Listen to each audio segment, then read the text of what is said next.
Hello YouTube, this is Froogle, and here we are in space. We are in Elite Dangerous in the premium beta. I've been in the beta for a little while now. The premium beta follows the alpha phase. This is I'm going to call it a game. It is a game. It has sim-like aspects, which is why I'm covering it on this channel. We'll get more into that in a minute. But there was an alpha that was very expensive to get into. It's a Kickstarter campaign. To get into the alpha phase, you needed to spend about, I think it was about $250 or $300. It was kind of crazy. Then premium beta came around, and one of my viewers very kindly donated me access to the premium beta. So I had my own account that was donated. Thank you so much. He's asked to remain anonymous, so I'm going to respect that. But thank you so much. You know who you are, which is $150. But in about 2 weeks' time, the standard beta opens on this, which is at $70, and then a little while after that, later this year, the game releases for $50. So now is the time, I think, to start showing you this. I did a little poll on the Twitch live streams to see if any of you would be interested in seeing this, and the general unanimous consent was yes, you would, because it is very deep, it is very complex, much like a standard flight sim. So that's really why we're here right now. Looking at this, let me give you some background on this. This is, as I said, Elite Dangerous. It is the, I don't know what you'd call it. Hang on, I'm trying to balance my power systems there. The relaunch, the remake, the bang up-to-date refresh, I guess, of Elite. Now, Elite was released in, I think, 1983-84 on the BBC microcomputer, and then on pretty much every microcomputer known to man, including the Commodore 64, including the Sinclair Spectrum. It was out on the Amiga, it was out on the Atari ST, and so on and so on. It was revolutionary at the time because it was the first ever space sim, the first ever 3D game. So up until that point, the games that we had on home computers, they were all two-dimensional graphics. There was no 3D rotating objects. So the stuff that we take for granted today, there was none of that. And if you look down the bottom left of the screen there, you can see a picture of a space station, and bottom right, a picture of my spaceship. And you can see they're wireframes. There's no texturing there. It's just a wireframe outline of a 3D model. That's very much how the game used to look way back in the 80s.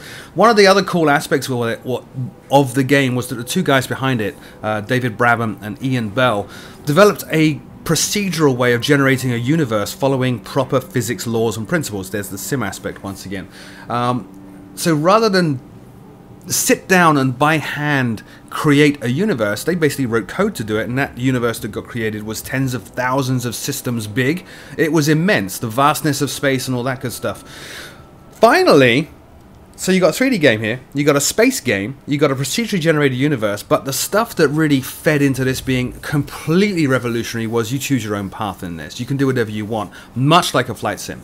So if you want to just fly around and explore stuff, you can do that. If you want to fly from point A to B and follow a schedule, you can do that. But beyond that, because we're in space, obviously, if you want to become a bounty hunter and hunt people down who have committed crimes and make money that way, you can do that. If you want to be a miner, mining minerals to get raw materials to sell them, you can do that. If you want to be a pirate and steal things from other people, you can do that. If you want to just be a trader, then moving goods from A to B and studying the markets and using the market dynamics to make money, you can do that. It is completely open-ended, and basically all those things combined led into the raft of space games that we currently have today. They all follow the pattern that Elite established in the 80s. EVE Online is probably the best example. Everything you've got in EVE Online, except the multiplayer aspect, is really based on the original Elite. You know, flying from system to system, and again, choosing your path, whether you're exploring, trading, fighting, and so on and so on. Most notably on the desktop, the X series of games from Egosoft that I'm a big fan of were very, very heavily influenced by the original Elite. Anyway, Frontier and David Brabham launched a Kickstarter campaign to see if we guys would like to see a remake of the original game, and apparently we voted that we would, and it raised millions of dollars, and as we said, it's now in premium beta and heading towards open beta, you know, a more public beta, and then release later this year. What I'm going to do is just show you around. We're currently in a starport. As you can see, it says Starport in front. I'm going to turn Track IR on. This supports Track IR. I think you must get Track IR for this. It also supports Oculus Rift. I have ordered the Oculus Rift because of this. Not because of any of the sims I fly, but because of this. You see the user interface is based on where you look, for example. So as I look to the right, I get access to my ship module. So there's my ship. I have some money in the bank. I've got 14 kills, I'm clean, I haven't committed any crimes. I can look at my ship modules here and how much power they're drawing, and this gets very, very, very complex. You can modify the priority of your ship systems, so as you suddenly need to generate less heat or less radar signature or more power in some areas, you can change priorities here, and you can also do that rapidly in space as well. Fire groups for my weapons. You can upgrade your ship, you can buy other ships as well, but you can upgrade your ship and you can group the weapons. The weapons generate heat, they generate a signature. Some of them obviously have ammunition which goes down the more you use it, so you can modify your fire groups to preserve all that. Cargo, this is really where I've been spending the bulk of my time in the game, is in trading. So currently we're not carrying any cargo, trying to get some money to buy a bigger ship actually, to trade more cargo, and then function. So there's my landing gear, for example. My cargo scoop, if I find cargo floating in space from a destroyed ship, I can extend my cargo scoop and pick that up. Ship lights, and so on, and so on, and so on. It's pretty cool. Over here, navigation, we're currently in All-In. We're at a space station called All-In Enterprise, and what we can also do here is go out to a galactic map here and see the scale. I'm going to show you some more of the scale of this shortly, which is just going to blow your mind. Let's go into the galactic map. Okay, currently in the betas, we are flying in a very limited area of space, and again, the guys have followed a procedural method of generating universe. When this launches later this year, they are talking about 4 billion systems. 4 billion systems. Predominantly online, predominantly multiplayer, no monthly fee, but with 4 billion systems, you could really play this as a single player experience and never meet anybody else. So this circle is where I can travel right now, and obviously it's three-dimensional. You can go up and down within that circle and find other systems. Let me zoom out and show you the galaxy as a whole. This is what they are generating. Every single dot in there is an explorable system. Everything. No game has ever been created on the scale of this. No sim has ever been created on the scale of Elite Dangerous. It is amazing. A lot of people have asked how this compares to Star Citizen. Not spent a lot of time with Star Citizen. I have played it. I have tried it. I do like the sim flight aspects, but I actually prefer Elite quite a lot. Elite is more the thinking man's experience, I think. It's more sim-like to me in experience than I think Star Citizen is. Anyway, we're over here in All-In. Each of these systems has an economy, an allegiance. You can find out from description down here whether they are anarchic, whether you're likely to be attacked by pirates there or not, or whether it's law-abiding. We are in a high-tech area right now, so obviously a high-tech area is going to be producing high-tech goods. So what we will do is we will exit the galactic map here, and we'll go down here to Starport Services. Now, Starport Services you can get at any station. It provides you with access to munitions for your weapons, obviously, repairs if you need to repair, the trading market there, and outfitting in the shipyard. So if we go shipyard, I obviously can't afford anything, but here are some ships I can buy. So a Lakon Type 9 heavy freighter, the Sidewinder, which I'm currently flying. The classic Cobra Mark III from the original Elite games is going to cost you 100,000 credits. That's in-game credits, that's not real money. And obviously a hauler. I'm trying to get to the hauler right now, just so I can make a bit more money trading. So we have the shipyard. We also have outfitting here. Outfitting, I've already outfitted 2 weapons on this. It comes with one little weak pulse laser. I put another one on it there. You see those 2? And then you can go along here and you can choose to buy more equipment for other points in here. So different types of lasers or turrets or cargo expansions. All the stuff you could do in the original game back in the 80s, but now looking significantly more sexy. So that's that. We're going to go trading though. So let me go down to the commodities market here. Now the commodities market is pretty good. It shows you what you can buy and sell anywhere, and it shows you the supply in the station. So you can see pesticides here. Supply is high. This is a station producing pesticides. Galactic average price is 111. Their current sell price is 81, so that would be good, but I can only carry 4 units of cargo in my teeny tiny spaceship.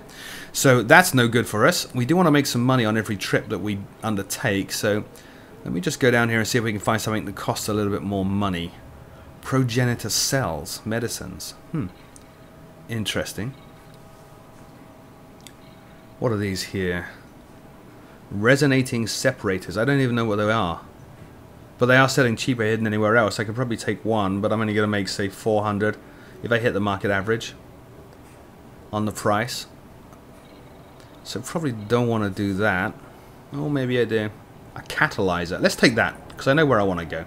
Let's take some catalyzers here. Not going to make a whole lot of money. We'll take 4 of them, which is all we can carry. Or we can afford, actually, is 2. So we bought cargo. So now what we will do is we'll find out where we are going to go to. So if I exit out of here, we'll go back over here to the Galactic map.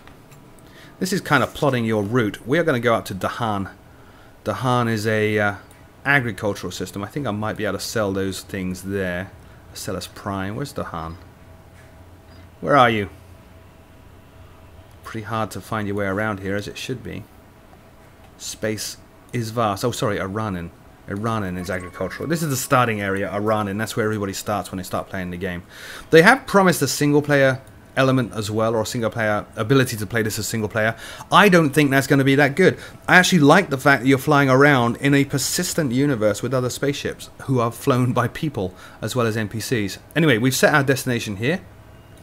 Exit. So all that remains then is to leave the space station. I'll show you a little bit more about the vastness of this game once we manage to do that. So let me just reset track IR here and we will launch. Now, in terms of controls, I'm flying it with my X-55. All the normal flight controls, so yaw, pitch and roll, apply to a spaceship, but you also have lateral thrust. So what we're going to do to lift off here is apply lateral thrusters. Ship released. There we go. Engines engaged. So lateral thrusters being used to climb. I've just come off those lateral thrusters. I'm using the rotaries on my X-55 to do that. Let's retract our landing gear. If you look down here on the bottom right, you see it says landing gear is down. So we're going to retract that. And that's the exit to the space station up there. Now that cross, there's a ship just come into the station. There he is. You see him? So we'll try to drive a little cautiously. He's trying to find his landing area. Brilliant stuff. There's full air traffic control in this as well. When you approach a space station, you have to wait for clearance to land, and then they guide you in and tell you which bay you're going to land in.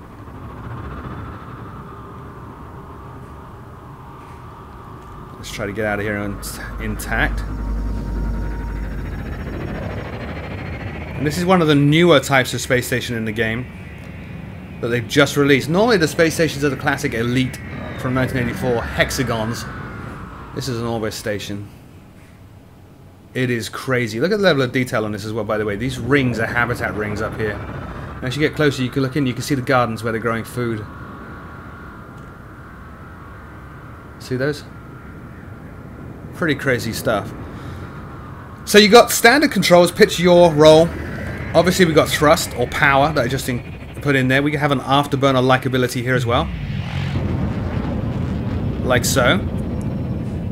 In addition to all that, bottom right you can see systems, engines and weapons. I can rebalance my power at any point. So if I put power into my engines, I just pretty much overdrove my engines to get more power out. So I'm getting more speed now, and if I afterburn now,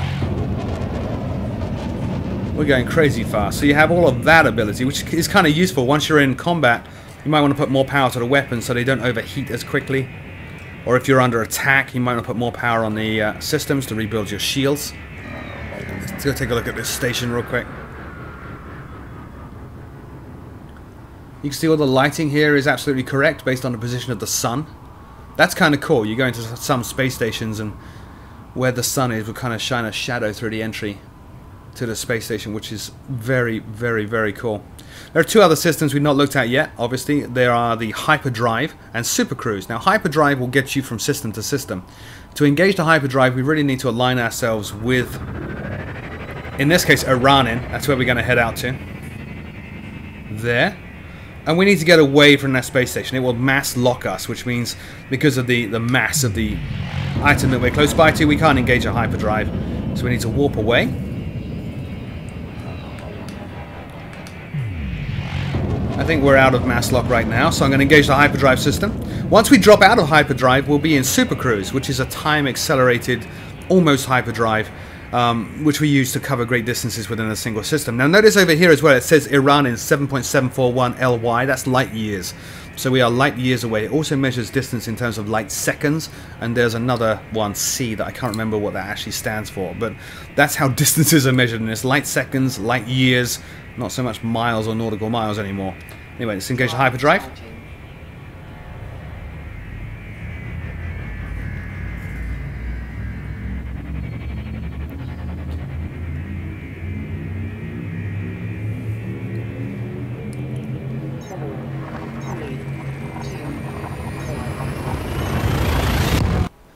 And we're in Hyperdrive now. So we're heading out to Iranin.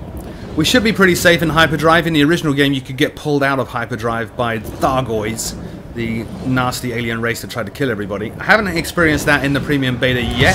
Whoa! We came out of Hyperdrive close to a sun. We are in Super Cruise now, so we need to point away from the sun. Let's bring up the navigation system while we're in Super Cruise. We're going to Azerbaijan City. We will lock that. That is behind us and above us. There it is.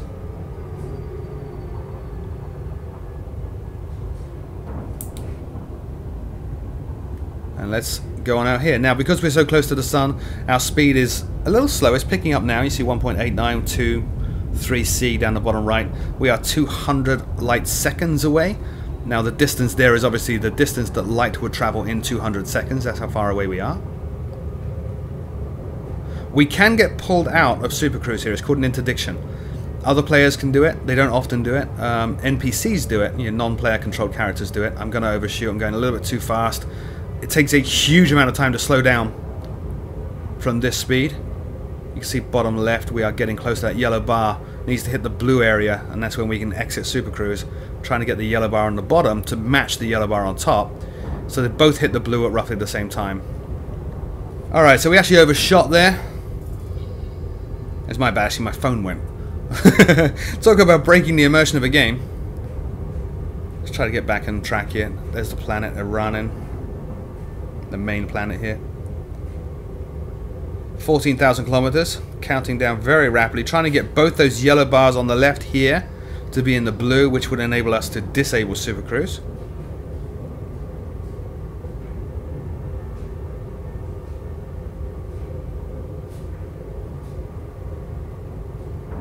There. Now, when you disable Super Cruise, because of the multiplayer elements, it's basically dropping you into an instance or yeah, pretty much an instance with the other players. So this is how it manages the distribution of players in the game. So it takes a few seconds. I think they're going to improve this for the final release. Obviously, it's still very much beta. There we go. We're out. So there's a more classic Elite-style space station. They rotate anti-clockwise. So if you look at the rotation here, the entrance is on the face that is currently rotating anti-clockwise, which I think you'll find is just down the bottom there. Now, I came here the other day, and the position of this station to the sun was actually behind us. So it was casting a shadow through the entrance to the station, which was kind of cool. Let's put power to the engines, get some more speed here.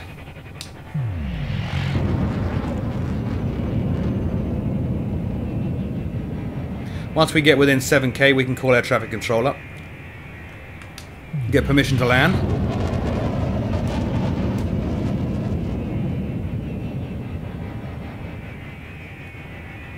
Trying to boost in here as quickly as possible. There's a ship just left. That is a player that's just left. You can tell by the hollowed out box on the radar display at the bottom here. You see the trails from his engines. There's actually 3 of them all leaving together. Kind of worrying as to what they're up to. Alright, we're in range, so ease up on the power. Go to the contacts. Oh, there's progenitor cells here. There's actually cargo here that we could take.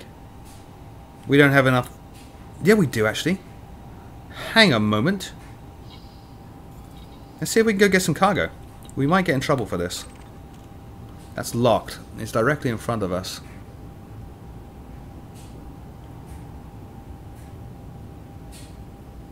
I think somebody else is going to try and take it. There's 2 other ships, 3 other ships here, all players. It's 2,000 kilometers away. The station is 4,000. We might be able to do this.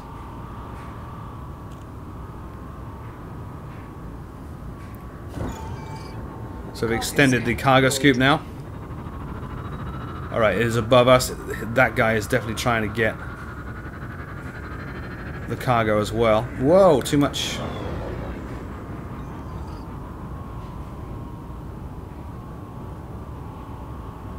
I don't see the cargo. It might be a bug. It could be a trap. It's trying to get us to crash into the station, I think. There it is. Alright, let's not. Let's get away from this. Let's just go and dock. Turned off the cargo scoop. Interesting. Lots of players here trying to get that free cargo. Make some money, but we're not going to bother with that today. We'll just request docking. Request granted. Landing pad 14. Let's rebalance all my systems so I'm not going crazy speeds. Another player just left.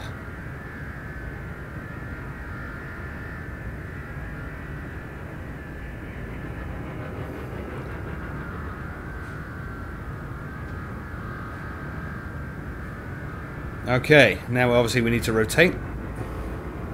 We are upside down based on the signs. Slowing down a little here. Lateral thrusters. There's landing bay 14. So let's get lined up. Extend the landing gear. Now I'm not very good at landing. I normally bash it a bit. In a later update they are going to be bringing in penalties for the way I fly. Bit of lateral thruster shift left there.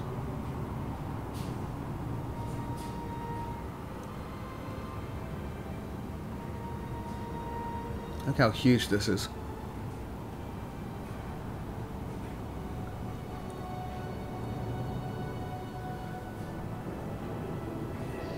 Gently descending now.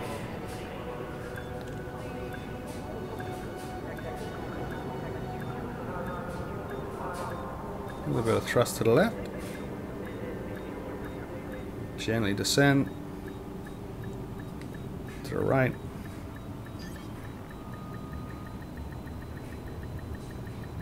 We're in. Okay, so now we can go into the Starport services and sell our cargo and hopefully make a little bit of a profit. Then I'm going to get out of here and just fly around and show you some of the stuff I keep talking about that gives you an idea of the scale of everything here. So commodities. Let's scroll on down. We can see easily in the cargo column what we're carrying. There. 2657. We bought them at 2452, so we are making a profit, albeit a small one. Submit. We made some money. So let's get out of here and we will find a system with a ring. There's a reason for that. This is again where the sim aspects come in now. So I'm going to go back over here to navigation. Let's bring up the galaxy map.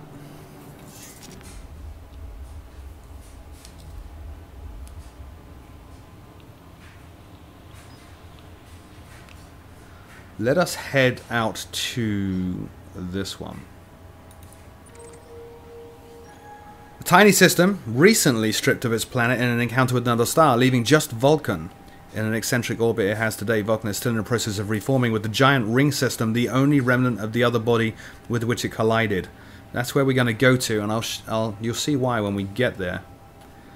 So recenter track IR. Let's launch. Not going to make any money on this.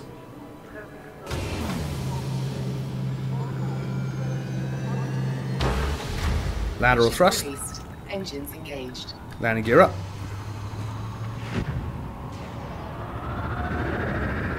There's another ship. Just did the same thing I did. You saw him rotate so he can pass through. There's a ship coming in as well. Let's use our lateral thrusters to get out of the way.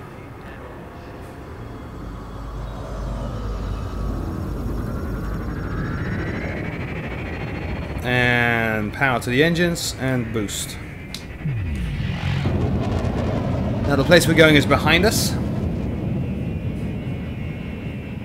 In the next beta, the one that we're getting on premium beta in about a week or two, and the one that you're going to be getting if you join up for the standard beta, we have communications. We don't have that right now, so you can't currently communicate with other players, but they are bringing in both text and voice. And the idea is that obviously you'll be able to lock a ship, as I did over here on Contacts, establish voice comms or text comms. You can only have voice comms with players in the same system, other ships in the same system.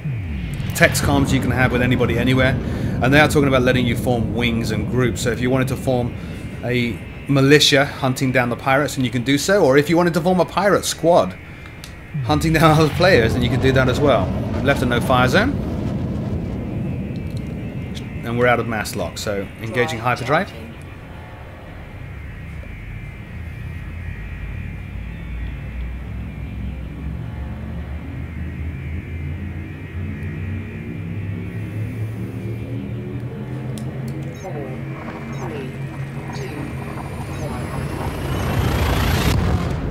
Now, the reason I want to go to a ring system is rings around planets like Saturn, you know, the rings of Saturn that we have in our own system here. Rings are typically not what they look like. They're not just different colored gas or anything like that. They're actually rocks. Temperature critical. So I want to give you an idea of the scale here. Let's find the nearest planet. There's Vulcan's ring. That's where we're going to go to. So it's in front of us, and now it's above us. There. We're going to go to Vulcan's ring. Now, the rocks that make up a ring are huge, huge asteroids. And that is all modeled in here. So again, another element of the realism involved. I'm going way too fast. That as you get closer to these things, these planets and these rings, you can explore anything you like. And if you get close to these rings, you'll find that they are massive asteroid belts. And if you're equipped with mining lasers, then you can make some money by mining minerals and hopefully sell them. We are going very, very fast. We might overshoot once again. Trying not to here. Trying to get the 2 yellow bars there to line up. You can see Vulcan's ring 1 there and the damaged red planet. There's an orbital transfer station. Impact. Impact warning. We know we're trying to slow.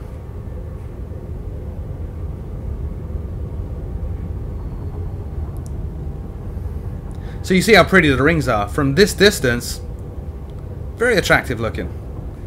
We are nowhere near them yet. Kind of dropping in now. There we go. You see them coming in now. Let's bring my speed right down.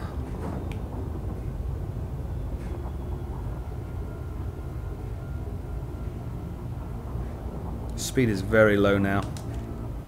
We're going to drop out of Super Cruise. Let me show you what these are actually like.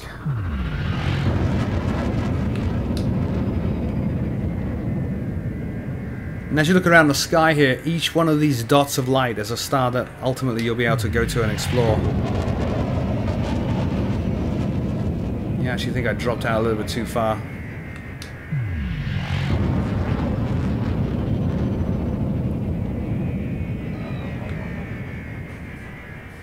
Might be a little bit too far away.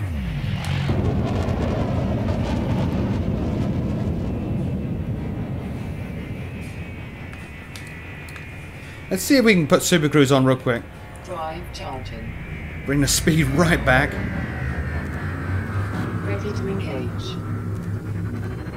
4, 3, 2, 1. Alright, bringing the power back and out.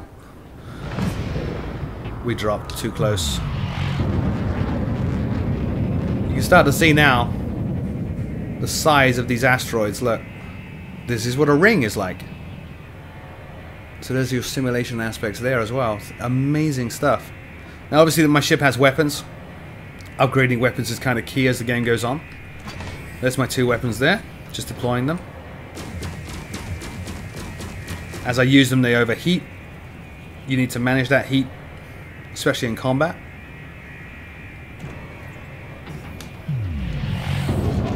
Look, we're boosting towards these rocks, and they're not getting substantially bigger yet. That's how huge they are.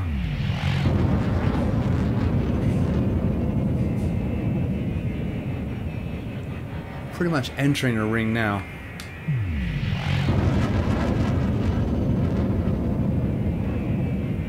Spinning gently in space.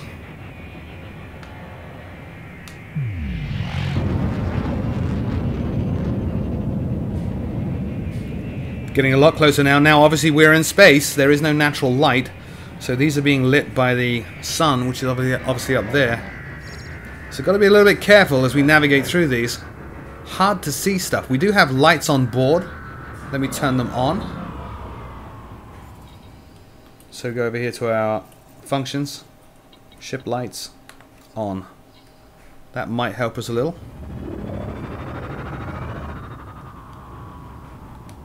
Not a great deal.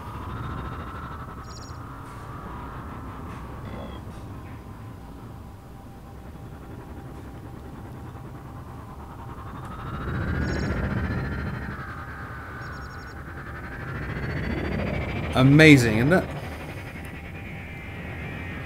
Now the other controls we have on the ship, obviously, at the moment we're just going forwards, but in space, you can reverse.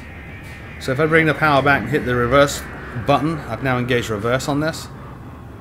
Giving it full power reverse now. That plays a role in combat as well. Can be very handy for throwing off somebody that's just holding position or turning too fast. Rather than just slowing down to turn inside them, you can actually reverse to turn inside them. You can imagine chasing another player into here and then weaving through these asteroids trying to chase them down. It does come with some training missions. There's about 10 or 12 combat training missions that are all single player to give you an idea of how to fly before you actually get into multiplayer. They're pretty cool. I've not completed them all, but they do give you a very good idea of how to manage everything and some of the systems that you can unlock or buy later on. Let's see if we can head up towards the planet here. Put in my yellow throttle indicator there, and the blue is the most optimum rate of turn. So combat turn speed, really. Proximity warning. And so on and so on. Anyway, this was just a brief overview of Elite Dangerous. As I said, I took a poll on the live stream 2 times, and people have expressed the desire to see this. So here's a very high-level overview of what Elite Dangerous is, how it's shaping up. I will probably be doing more content on it. You guys did seem to enjoy stuff like Spin Tires, which is sim-like as well. So maybe we'll do some more content on this. Obviously, it's not going to detract from the main focus of the channel, which will always probably be flight simulation. But maybe a little bit different from time to time. As always, my name is Froogle. Do check out the forums. forums.fruglesim.com, and I will see you over there. Until next time, see you later.